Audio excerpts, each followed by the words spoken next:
I know what people are saying about me, that I'm a monster, that I ruined my daughter's engagement party with a slap scene by everyone from the cake table to the DJ booth.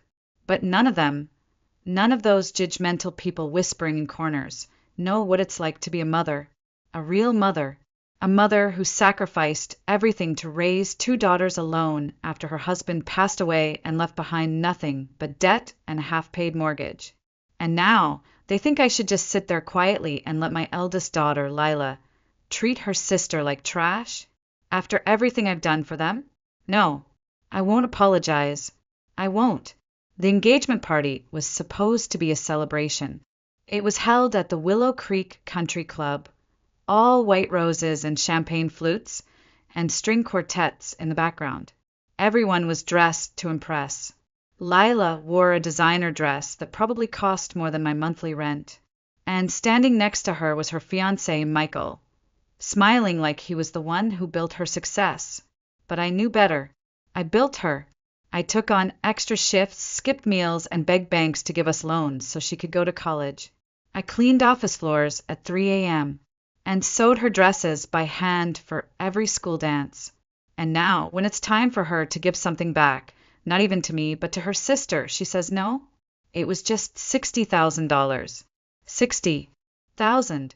A fund she wasn't even supposed to have until her wedding.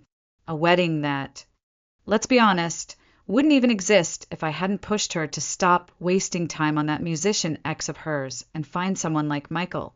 And her sister, sweet, fragile Sophie, needed that money. Not for shoes or handbags, no. Sophie got accepted into an accelerated grad program, and the deadline to pay tuition was coming up. We didn't have time. We didn't have options. I thought, surely Lila would understand. Surely she'd remember where she came from. So when I pulled her aside right before the toast and quietly asked her to transfer the fund to Sophie, I expected at least a conversation. Not that icy look. Not that arrogant, it's my money, and I'm not giving it to anyone tone. That's when I lost it. I slapped her. Yes, I slapped her, because sometimes words aren't enough. Because sometimes when your own daughter looks at you like a stranger, you need to remind her who raised her. The room fell silent. Gasps, clinking glasses, a dropped phone. Lila didn't cry. She didn't yell. She just stared at me, cold and calm like I was beneath her.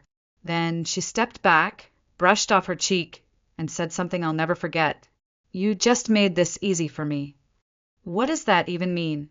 Easy for what? She turned around, walked to the microphone, and I swear the air froze. Every person in that room turned toward her as she tapped the mic twice. Then she began to speak. Lila tapped the microphone once. Then again. The room stilled. Even the music cut off, like the speakers themselves were holding their breath. She didn't look at me. She didn't raise her voice. She just said, "Some people spend their whole lives pretending to be martyrs while making everyone else bleed for their sainthood." A few guests chuckled, confused, thinking it was part of a joke. But I knew. I knew it was about me. She continued, calm as ever. "You all know my mother, the woman who raised two daughters by herself, who always reminded us that everything she did was for us."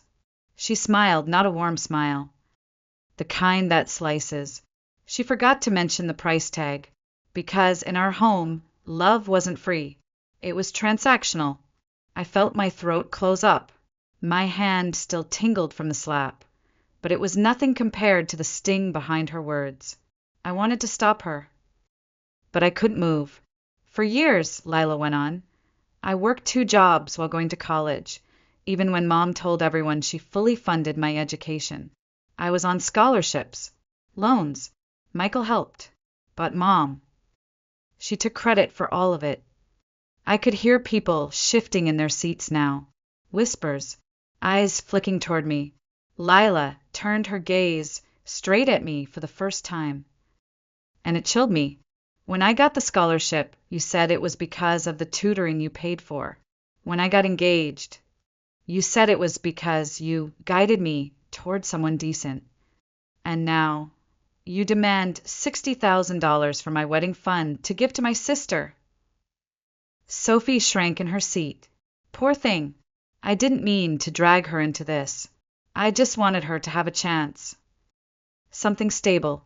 But now she looked like she wanted to disappear. Lila's voice hardened. Let me be clear. I love Sophie, but I will not fund your manipulations anymore. I will not reward your control, dressed up as care. A few people gasped. Someone in the back muttered, damn. And I wanted the floor to open. She stepped down from the mic, walked past me without a glance, as if I didn't exist. I followed her outside. My heels clicked fast on the marble, heart thudding in my ears. I called her name, once, twice, before she finally turned. You embarrassed me, Lila. In front of everyone, she crossed her arms. You slapped me in front of everyone. I just told the truth. That wasn't the truth, I hissed. That was your version. Twisted and cruel. She just shook her head. No, Mom. You've spent so long spinning the story, you forgot what actually happened. I did everything for you girls, I said. Everything. She looked at me, and something in her eyes shattered me more than the slap ever could. No, Mom, she whispered. You did everything for control. You just called it love. Then she walked away, heels echoing like gunshots against a stone path. And I knew, right then, I had lost her. Not just for tonight, not just for the party, but maybe forever. I didn't sleep that night. How could I? I kept playing it over and over, the way she looked at me, the way she spoke like I was just another chapter in her trauma story. And then the worst part. The silence after she walked away. I waited until morning to call her. I thought maybe, just maybe, she'd cool down. Remembered that family fights happen, that mothers and daughters argue. But she didn't pick up. Not the first call. Not the fifth. By noon, my number was blocked. That night, I showed up at her apartment. I brought her favorite pastries from that little French bakery she loved as a kid. And flowers, too. I stood outside in the cold, knocking gently, hoping she'd see me and remember the good. She opened the door. But only halfway. Her expression was calm, unreadable. I just want to talk, I said softly. Please. She didn't invite me in. You said everything you wanted to say already, didn't you? With your hand. I flinched.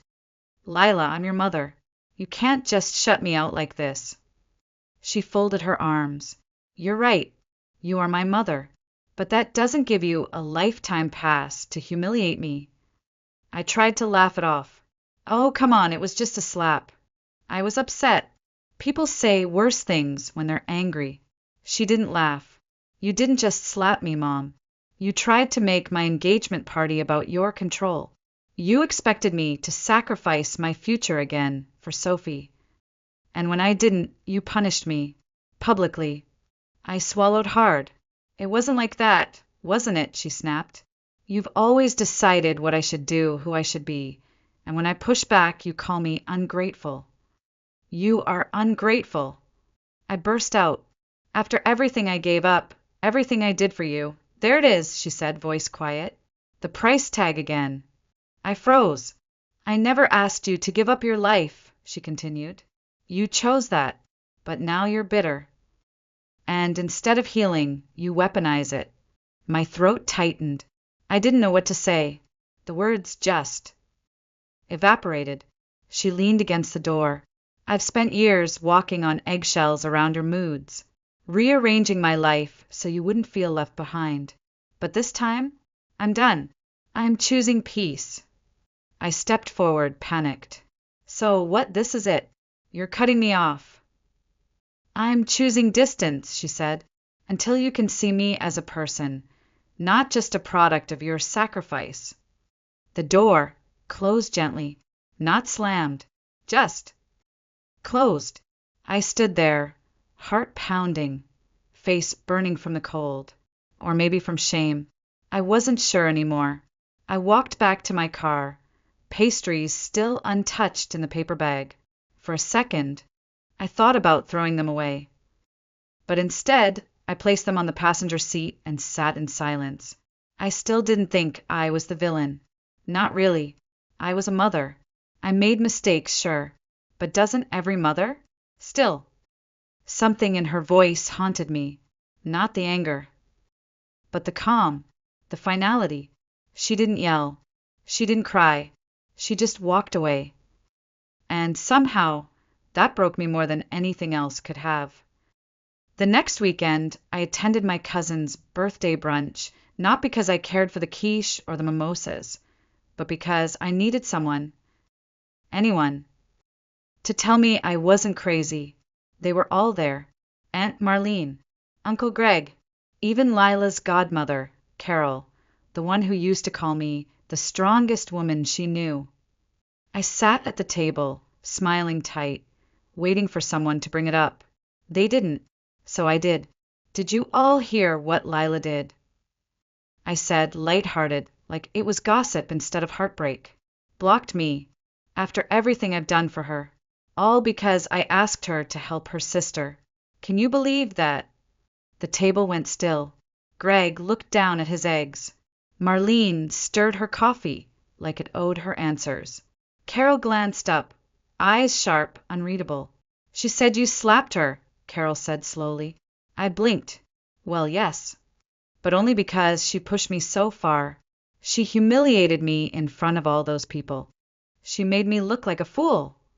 Marlene cleared her throat. Did you slap her in front of everyone? I waved it off. It wasn't that dramatic. I mean, yes, it happened. But people exaggerate. Carol didn't blink. She didn't. The silence after that was unbearable. I shifted in my seat, suddenly too warm despite the chill in the room. Look, I'm the one who raised her, I said, trying again. Her father died. I had nothing.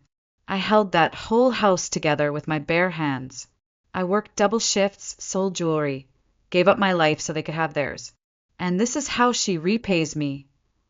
Greg finally spoke, voice calm. You did sacrifice a lot, Marie. No one's denying that. But love isn't a debt your kids have to repay.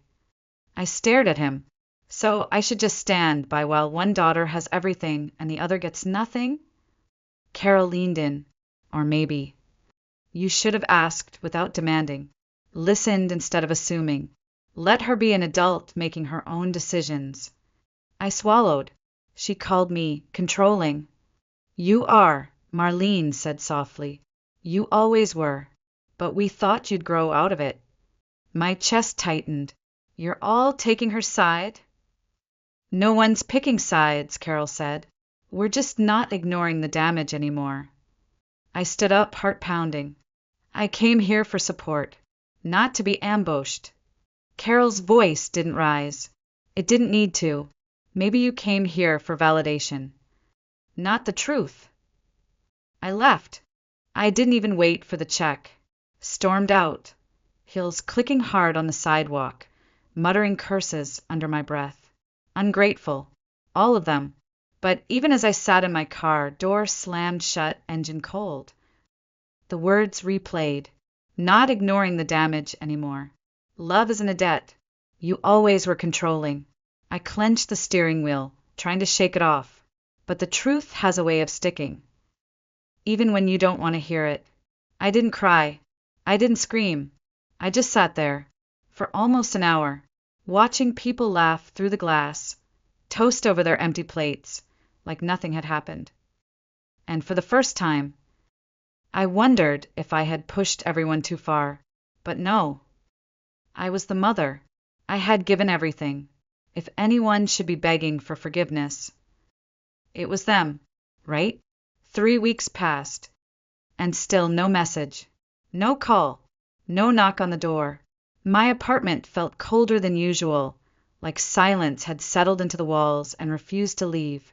Each morning I made coffee for 2, then poured half of it down the drain.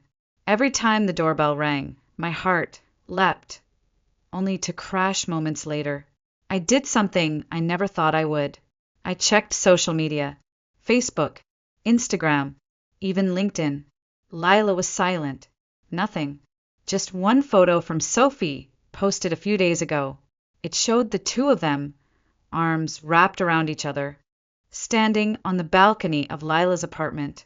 Sunlight behind them, faces calm. The caption was short, but it stabbed me right in the chest. Healing, finally. I stared at the screen for minutes. My throat went dry. Healing? From me? I sat in my kitchen for hours that day, thinking, blaming, then trying not to blame, telling myself I was the mother, that mothers make sacrifices, that daughters forget, that this too would pass. And then, on Monday morning, I found an envelope in the mail. No return address, just my name, written in Lila's handwriting. I held it like it was made of glass. Inside was no letter, no apology, no invitation to talk things over. It was a bank statement. I frowned. It was from the wedding account I had opened for Lila years ago, the one I had carefully built, little by little, through extra shifts and skipped vacations. The one she wasn't even supposed to access until closer to the wedding. But at the bottom, in bold letters, it said, account closed. Funds transferred. New account holder, Lila Hammond. Independent access only. No authorized co-signers. My hands trembled. She had moved the money, all of it, into an account under her name alone.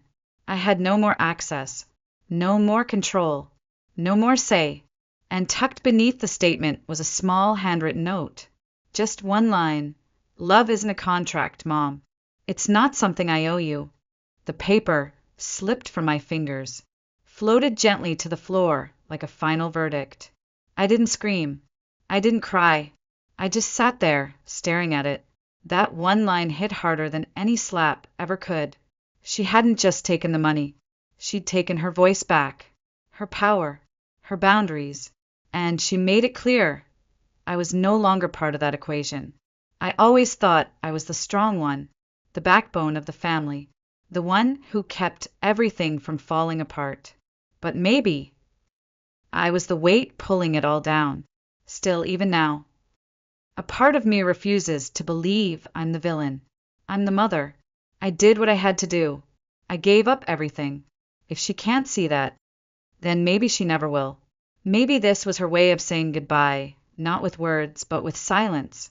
And silence is sometimes the loudest answer. It's strange, isn't it? How silence becomes the loudest sound in a mother's life. There was a time when my phone never stopped ringing. 2 daughters, always needing something. A ride. Alone. Advice. Permission. Now, days pass without a single vibration.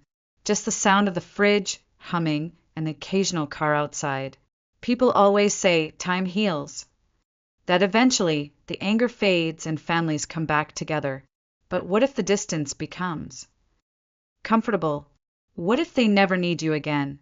Some days I tell myself this is temporary, that Lila will come around, that she'll realize how harsh she was, that she'll look at her own child one day and finally understand the burden I carried, the choices I made, the pain I swallowed. But other days, I wonder if I crossed a line I can't uncross. You see, I didn't just slap her. I slapped everything she thought she'd finally escaped from. The control, the guilt, the endless bartering for affection. I didn't mean to. I just reacted, like I always do, like I was taught to do. You keep the family in line. You do what it takes. And now I sit here, surrounded by the trophies of motherhood, old report cards, baby shoes in a box, the wedding catalog I kept hidden in the drawer for years. All of it feels useless. Sophie still texts me. Short things. Updates. She's kind, but distant. She knows the ground we're walking is fragile, maybe even fake. I ask about Lila. She never replies to that part. I ran into Michael once at the grocery store. He saw me and nodded politely, then moved to another aisle. Not a word. Just distance. People don't tell you that the scariest thing isn't being hated. It's being irrelevant. I look at the empty chair across from mine and sometimes imagine her sitting there again. laughing at something ridiculous, asking me about centerpieces, rolling her eyes when I criticize her shoes. But then I remember her voice. Steady, sharp, unshakable. You did everything for control. You just called it love. Maybe that's true. Maybe I did confuse love with obedience, with sacrifice, with power. But no one ever taught me anything different. I was raised to believe that a good mother gives and gives and gives. And when she has nothing left, she takes control. Because control feels safer than chaos. Control means you're still needed. Now I'm not needed, and I don't know who I am without that. People call what Lila did setting boundaries. I call it betrayal, but maybe the truth is somewhere in between. And I'm too proud to admit it, so I stay quiet. I go on with my days. I cook meals for one. I fold laundry that doesn't pile up like it used to. I talk to pictures like they'll talk back. And sometimes I rehearse apologies I'll never say out loud. Because I still believe I was right. But deep down, there's a voice that whispers, maybe you lost her the moment you made love a transaction. And the worst part, I don't think I'll ever get the chance to undo it.